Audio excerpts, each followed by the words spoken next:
magpe-prayer muna po tayo para tayo lalong tulungan ng ating Panginoon Diyos.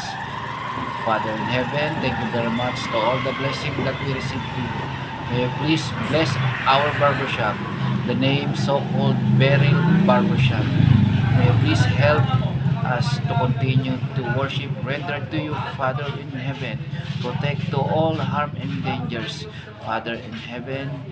May you please help and send your Holy Spirit coming from you. We firmly believe you heard our prayer, and be strong, and we always united to church administration. Father in heaven, all we ask and beg through the name of our Lord and Savior Jesus Christ. Amen.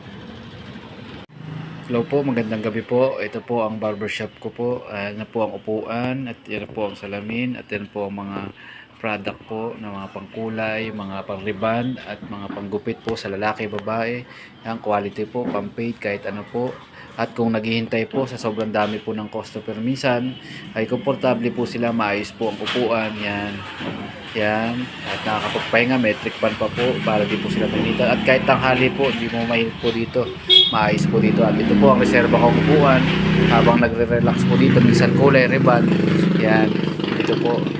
At yan po ang labas. May ilaw po dito sa labas kahit gabi. Yan. Maliwanag po dito. Yan. Shoe repair, ribbon. Yan. At ito naman po ang barber pole ko po. Yan. Kabilaan po yan. Kaya madali pong mahanap. Yan. Maganda po. Malinis. Yan. Yan. Sige po. Punta na po kayo.